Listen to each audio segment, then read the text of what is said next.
Ousseni Makanera. Et les audiences précédentes, j'y étais pas constitué comme avocat parce que je n'étais pas là. Et dès que je suis arrivé, j'ai été approché par le fondateur, comme quoi désormais je dois coordonner la procédure relative à la diffamation dont il a fait l'objet. Donc les audiences précédentes ont eu lieu et il me semble qu'avant la fin de ces audiences-là, et que le prévenu en liberté avait récusé un des magistrats qui tenait le dossier du nom du juge Simanka.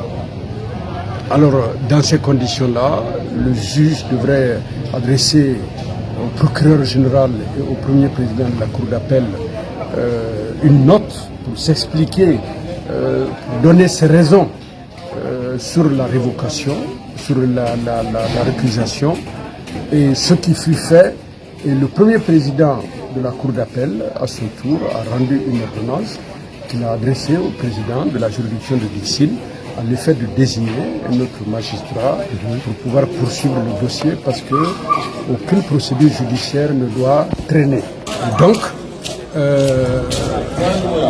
ça a coïncidé à une mutation nationale des magistrats sur le territoire national. Et comme par hasard, il se trouve que le juge Simanka, lequel a fait l'objet de récusation, a été muté. Et ce qui fait que la récusation devient caduque. Mais tout de même, le premier président doit rendre l'ordonnance pour qu'un autre juge soit désigné à l'effet de trancher le litige qui oppose Kofi Annan, Dr Ousmane Kaba, à M. Alassane Makanera, qui est censé avoir diffamé par voie de presse Dr Ousmane Kaba et l'université Kofi Annan. Les mutations étant faites, la procédure suit son cours et le premier président donc a envoyé une ordonnance. L'ordonnance a donné lieu à une citation directe.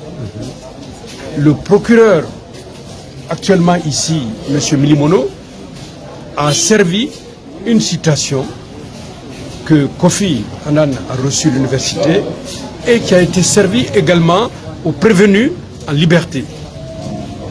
Donc l'audience, et le procureur même m'a appelé pour dire que notre audience est renvoyée au 22 février 2024. Je suis resté ainsi, préparer les dossiers, d'autres sans doute, et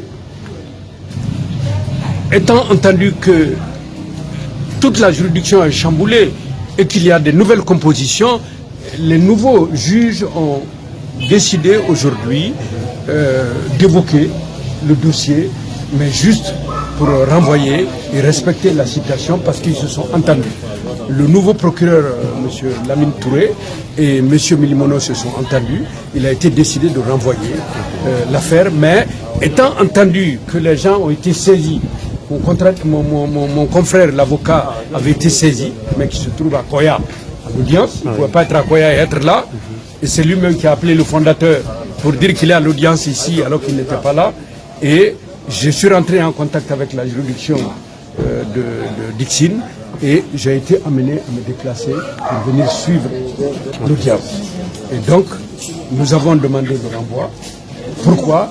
Parce que même si le dossier avait été évoqué dans le passé, mais comme la composition n'est plus la même, la procédure pénale voudrait que les nouveaux dossiers qui doivent juger, doivent connaître le tenant et les aboutissants de l'affaire. Je dis que c'est une chance quand on dit que la justice ne fonctionne pas, alors qu'une situation de diffamation de ce genre doit permettre d'épingler le diffamateur. Si par chance il est encore en liberté pour jeter l'anathème à la justice guinéenne, c'est une chance pour lui. Et c'est ce que j'ai dit. Je ne pourrais rien dire d'autre, mais pour moi, la justice guinéenne fonctionne jusqu'à preuve du contraire. Il a récusé, de nouveaux juges sont venus. Nous attendons que la décision soit rendue et une justice équitable.